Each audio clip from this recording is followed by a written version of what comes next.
Welcome to NRK narrates. దేవుని పరిశుద్ధమైన ప్రశస్తమైన నామానికి స్తుతులు స్తోత్రాలు. మీ అందరికీ నా వందనాలు తెలియజేస్తున్నాను.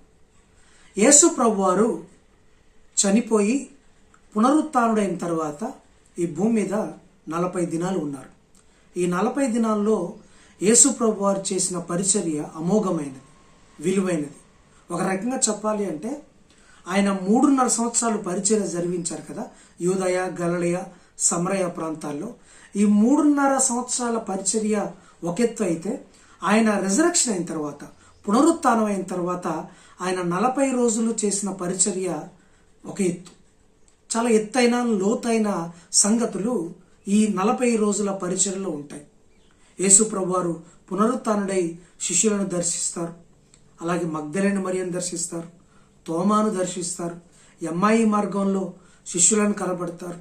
అలాగే యేసు ప్రభువారు తల్లి మరియకు పుట్టిన తమ్ముళ్ళు ఉంటారు, 4 తమ్ముళ్ళు. వాళ్ళు అప్పటి వరకు యేసు ప్రభువారు శిలువ మరణం పొందే వరకు వారు యేసు ప్రభువారిని ఇష్టపడరు, వెంబడించరు. ఆ తర్వాత పునరుత్థానం తర్వాత యేసు ప్రభువారు వారిని ప్రత్యేకంగా దర్శిస్తారు. ఆ తర్వాత యాకోబు పత్రిక, యూదా పత్రిక వాళ్ళ సహోదరులు రాసింది. ఇలా చాలా పరిచయం జరిగించారు. యేసు ప్రభు వారికి రహస్యమైన శిష్యులు కూడా కొంతమంది ఉన్నారు. కొంతమంది ధనవంతులు బహిరంగంగా యేసు ప్రభు వారిని నమ్మి విశ్వసించి ఆయన వెంబడించడానికి ఇబ్బంది పడ్డారు. వారిని కూడా పునరుత్థానం అయిన తర్వాత యేసు ప్రభు వారు దర్శిస్తారు. సో ఇలా అనేక రకాల పరిచయం జరిగిస్తారు. అంటే పునరుత్థానం అయిన తర్వాత పరలోక సంబంధమైన లేకపోతే సంఘ సంబంధమైన విషయాలను ఎక్కువగా బోధిస్తూ ఉన్నాడు. శిష్యులను సమయాత్తపరిచారు. శిష్యులను పరిశుద్ధాత్మ ప్రేరేపణగా, సంఘముగా, అధికారముతో ఉండమని చెప్పారు. అందులో భాగంగా పేతురుకి ఒక వస్త్రాన్ని ఇస్తారు. దిగంబరుడైపోయాడు పేతురు.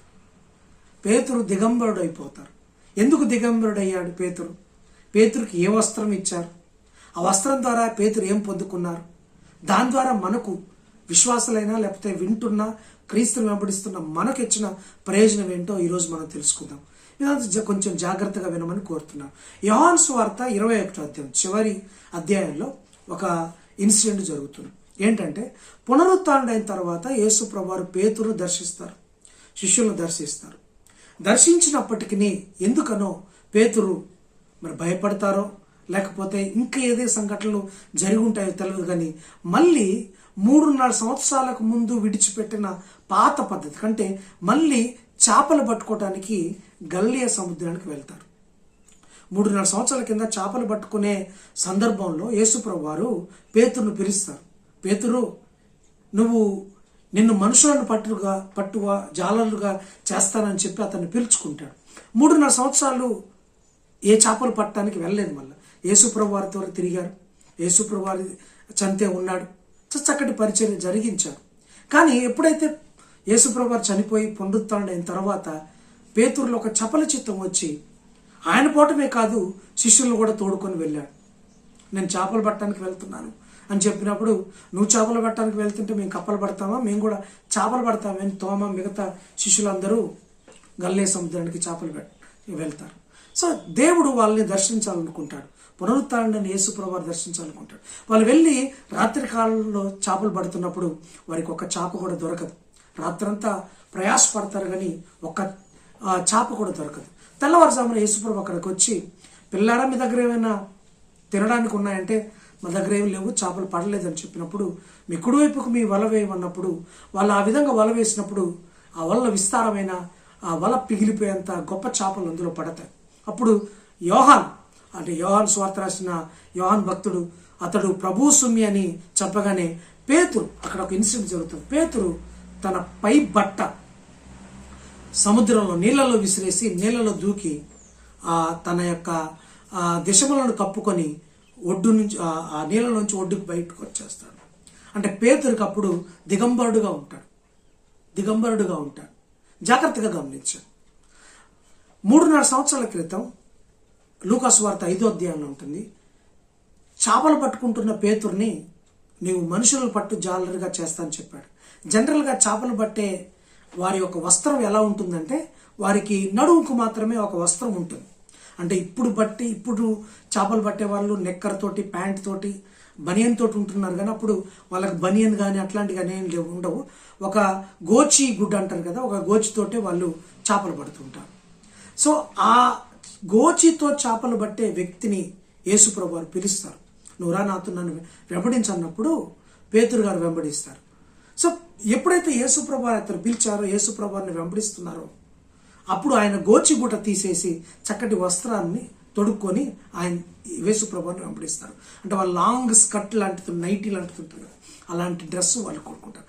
ఎప్పుడైతే ఆ గోచిగుడ్డ విడిపెడతారు, ఎప్పుడైతే యేసుప్రభు వారు అతన్ని పిలుస్తారో పేతుర్ని, ఎందుకంటే అక్కడ జీవోపమాటలు చెప్తాడు, విస్తారమైన ప్రజలు వస్తారు అక్కడికి.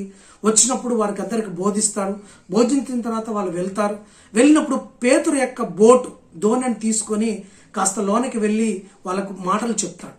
మాటలు చెప్పిన తర్వాత మీకు ఏమైనా దొరికాయా చేపలు అంటే దొరకలేదంటే మీరు లోతుగా వెళ్ళి మీ కుడివైపుకు వెలవేయమన్నప్పుడు వాళ్ళు యేసుప్రభు వారు చెప్పినట్టు చేయగానే అక్కడ కూడా విస్తారమైన చేపలు పడతాయి. అప్పుడు పేతురు, నా దేవా, నా ప్రభువా, నన్ను క్షమించు, నేను పాపిని, నా దగ్గర నువ్వు ఉండబాకు, నన్ను విడిచి వెళ్ళిపో అనే ఒక పశ్చాత్తాప ప్రార్థన చేస్తాడు. ఆ పశ్చాత్తాప ప్రార్థనతో యేసుప్రభు వారు అతనికి ఒక రక్షణ వస్త్రాన్ని ఇస్తారు. ఒక రక్షణ వస్త్రం అంటే పశ్చాత్తాపం తర్వాత ఇచ్చే ఆ రక్షణ వస్త్రం లాంగ్ స్కర్ట్ ఇస్తారు. ఆ గోచిగుడ్డ పోతుంది. ఆ గోచిగుడ్డ లోకానికి, రోత జీవితానికి, పాత జీవితానికి, పాప జీవితానికి గుర్తుగా ఉంటుంది. ఎప్పుడైతే క్రీస్తును వెంబడించాడో అతనికి వేరే వస్త్రం వచ్చింది, అది రక్షణ వస్త్రానికి సాదృశ్యంగా ఉంది. 3.5 సంవత్సరాలు ఈ రక్షణ వస్త్రంలో కంటిన్యూ అయిన పేతురు యేసుప్రభు వారితోటే ఉన్నారు, యేసుప్రభు వారితో తిన్నారు, యేసుప్రభు వారితో పడుకున్నారు. ఒక రకంగా చెప్పాలంటే యేసుప్రభు వారి శిష్యుల్లో అగ్రగణ్యుడిగా ఉన్నాడు, ఇన్నర్ సర్కిల్ డిసైబుల్గా ఉన్నాడు, చాలా బాగా ఉన్నాడు.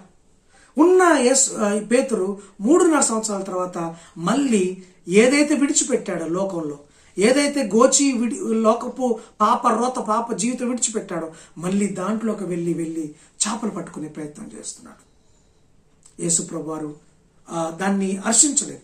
అతని దగ్గరికి వెళ్ళి, పేతురు, నన్ను ప్రేమిస్తున్నావా, నన్ను ప్రేమిస్తున్నావా, నన్ను ప్రేమిస్తున్నావా అని 3 సార్లు అతను అడుగుతాడు. అడిగి ఈ సంఘపు తాళపు చేతులు, ఈ సంఘ తాళపు చేతులు పేతురు చేతుల్లో పెడతాడు. అంటే కోల్పోయిన రక్షణ, అంటే మళ్ళీ పాత జీవితానికి వెళ్ళిపోయాడు. కోల్పోయిన రక్షణను తిరిగి ఇవ్వటమే కాకుండా యాజక వస్త్రాలను కూడా యేసుప్రభు వారు పేతురుకు అందిస్తారు. అంటే సంఘ బాధ్యతలను, ఈ బండ మీద నా సంఘాన్ని కడతాను, పేతురు అనే బండ మీద సంఘాన్ని, పెత్రోస్ అంటే పేతురు అంటే రాయ్, సంఘపు తాళపు చేతులు పేతురు గారికి ఇచ్చారు. సంఘానికి ఒక నాయకుడిగా, లేకపోతే ఒక కాపరిగా, ఒక సంఘానికి ఒక యాజకుడిగా పేతురుని చేశారు. అంటే ఇప్పుడు రక్షణ వస్త్రాలను మొదట 3.5 సంవత్సరాల క్రితం ఇచ్చాడు. ఆ రక్షణ వస్త్రాలను కోల్పోయాడు. కోల్పోయిన పేతురు దగ్గరకు వచ్చి స్వయంగా అతన్ని ప్రేమిస్తున్నావని అడిగి, ప్రేమిస్తున్నాను చెప్పినప్పుడు తనలో నిశ్చయత తీసుకొని తన రక్షణ వస్త్రంతో పాటు యాజక వస్త్రాలను ధరించారు. ఆ యాజక వస్త్రాలను ధరించుకున్న పేతురు ఇంకెప్పుడు వెనిగి తిరిగి చూడలేదు. మళ్ళీ ఎప్పుడు ఆ వస్త్రాన్ని దాన్ని తీసివేసుకోలేదు. ధైర్యంగా ముందుకు వెళ్ళాడు. పరిశుద్ధాత్మను పొందుకున్న పేతురు ఆ యాజక వస్త్రంతోటే ఒక్క ప్రసంగంలోనే 3,000 మందిని మార్చాడు. స్థిరమైన మనసు కలిగి ఉన్నాడు. మళ్ళీ ఎప్పుడు పాత పద్ధతిలోకి పోకుండా, పాత జీవితంలోకి పోకుండా ఆ యాజక వస్త్రంతో, అంటే యేసుప్రభు వారు టిబేరియస్ అంటే గల్లియా సముద్ర తీరంలో ఇచ్చిన ఆ యాజక వస్త్రాన్ని గట్టిగా పట్టుకొని పరిశుద్ధాత్మ సాయంతో 3,000 మందిని మార్చాడు. అంత మాత్రమే కాదు, అంతకుముందు వీళ్ళకి భయపడి దాచుకున్న పేతురు వారిని, మీరే కదా నజరేయుడైన యేసుప్రభువుని సిలువేసింది అని వారిని గద్దించాడు. వారిని తీవ్ర స్వరంతో భయం లేకుండా, నువ్వు నన్ను పట్టుకో అన్నట్టుగా చెప్పారు. పేతురు చంపడానికి చెరసాలలో వేసినప్పుడు పెద్దగా భయపడలేదు, నిద్రపోతున్నాడు. ఎవరన్నా రేపు నిన్ను చంపేస్తారు, ఉరితీస్తారు అంటే పేతురు గజగజ వణికిపోవాలి, ఇబ్బంది పడాలి. చక్కగా హాయిగా నిద్రపోతున్నారు. దేవదూతల్లో వచ్చి ఆయన్ని నిద్రలేపి మరి అతన్ని బయటకు తీసుకువచ్చాయి. అంత భయం లేదు, ఎందుకంటే ఆయన తొడుక్కుంది యాజక వస్త్రాలు, దానిలో శక్తి నింపిన యాజక వస్త్రాలు. అది మొదలు బూదిగంతముల వరకు వెళ్ళి ఆయన ఆ యాజక వస్త్రాలతో అనేకమైన సువార్త పరిచర్యను, బూదిగంతములను తలకిందులు చేసే పరిచర్య జరిగించడమే కాదు, చివరాఖరికి ఆ యేసు ప్రభు వారి కొరకు హతసాక్షిగా మారిపోయాడు. అతన్ని అప్స్ అండ్ డౌన్గా సిలువ వేశారు. ఇంత చేసిన ఆ పేతురు ఎందుకు చేశారంటే పాత జీవితాన్ని విడిచిపెట్టాడు. రక్షణ పొందుకున్న మనము 10 సంవత్సరాలు కావచ్చు, 20 సంవత్సరాలు కావచ్చు, 5, 15, 20 ఇలా ఎన్ని సంవత్సరాలు కావచ్చు. ఆ రక్షణ వస్త్రం మనతో ఉందా? విడిచిపెట్టామా? మురికి పట్టిపోయిందా? లేకపోతే ఆ రక్షణ వస్త్రం మనతో ఉందా?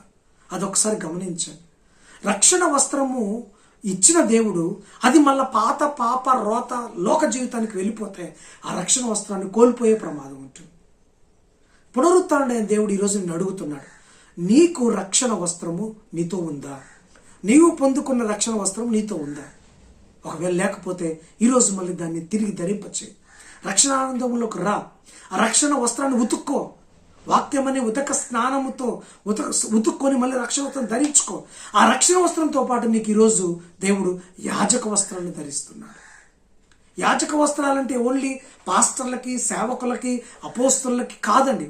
రక్షించబడిన ప్రతి ఒక్కరూ యాజక వస్త్రాలు ధరించుకుంటారు. పేతురు తన పత్రికలు రాశారు కదా, మనం ఎవరు అంటే రాజులైన యాజక సమూహం, పరిశుద్ధ జనాంగం. రాజులైన యాజక సమూహం అని ఓన్లీ పాస్టర్లకో, సేవకులకో, అపోస్తలులకో, సువార్థికులకో చెప్పలేదు. రక్షించబడిన ప్రతి ఒక్కరికి చెప్పబడిన మాట ఏంటంటే మనందరము రాజులైన యాజక సమూహం అని పేతురే తన పత్రికలో రాశారు. రక్షణ పొందిన ప్రతి ఒక్కరము యాజకులమే. యాజక వస్త్రాలు ధరించుకోవాలి. పేతురు రక్షణ వస్త్రంతో పాటు యాజక వస్త్రాలు ధరించుకొని భూమిని తలకిందులు చేసే పరిచయం జరిగించారు. ఎన్నాళ్ళ నుంచి రక్షణ పొందుకొని నువ్వు మిన్నకుండిపోతున్నావు? ఈరోజు యాజక వస్త్రం ధరించుకొని కనీసం నీ కుటుంబాన్ని, నీ పిల్లలు, నీ పరివారాన్ని, నీ బజార్ని, నీ గ్రామాన్ని, నీ పట్టణాన్ని, నీ కొలీగ్స్ని, నీ బంధువుల్ని రక్షించడానికి ఎందుకు ప్రయత్నం చేయకూడదు? ఎన్నాళ్ళు విశ్వాసగానే ఉంటావు? ఎన్నాళ్ళు విశ్వాసగానే కొనసాగుతావు? దేవుడు నిన్ను విశ్వాసిగా ఉంచాలని కాదు, తొండ ముదిరి ఊసర వెళ్ళైనట్టుగా విశ్వాసి ముదిరి యాజకులు కావాలి. ప్రతి ఒక్కరి బాధ్యతలు. యాజకులు అంటే ఏదో పులిఫిట్ ఎక్కి బోధించటమో, మహాసభల్లో ప్రసంగించటమో, ఇలా యూట్యూబ్లో ప్రసంగించటమే కాదు. నీ పొరుగు వారికి చెప్పటం, నీ కొలీగ్స్కి చెప్పటం, నీ బంధువులకు చెప్పటం, ఎవరైతే నీ చుట్టుపక్కల రక్షణ లేని వారికో రక్షణ విలువైనదని చెప్పి వారిని అందులోకి తీసుకురావడమే యాజక ధర్మం. అది చేయండి ఈరోజు. అది చేస్తే పరలోకంలో నీకు విలువైన వస్త్రాలు ఉంటాయి. ఇప్పుడు ఇది రక్షణ వస్త్రం యాజక వస్త్రమే కాదు, రేపొద్దున పరలోకంలోకి పోయినప్పుడు నీవు న్యాయాధిపతి వస్త్రాలు ఉంటాయి. పేతురు వాళ్ళందరూ అడిగారు, ప్రభా మిమ్మల్ని వెంబడిస్తున్నాం, మిమ్మల్ని 3.5 సంవత్సరాలుగా వెంబడిస్తున్నాం, మాకేంటి పరిస్థితి అంటే యేసు ప్రభువు స్వయంగా చెప్పిన మాట ఏంటంటే, మీరు నన్ను వెంబడించారు, నా కోసం హతసాక్షులు అయిపోతున్నారు, నా కోసం సర్వస్వం వదులుకున్నారు కాబట్టి ఇశ్రాయేలు 12 గోత్రాలకి తీర్పు చెప్పే వ్యక్తులుగా పరలోకంలో మిమ్మల్ని ఉంచుతాను అని చెప్పారు. 6 సింహాసనాలు వేసి ఆ శిష్యులను తీర్పు చెప్పే వ్యక్తులుగా చేస్తారు.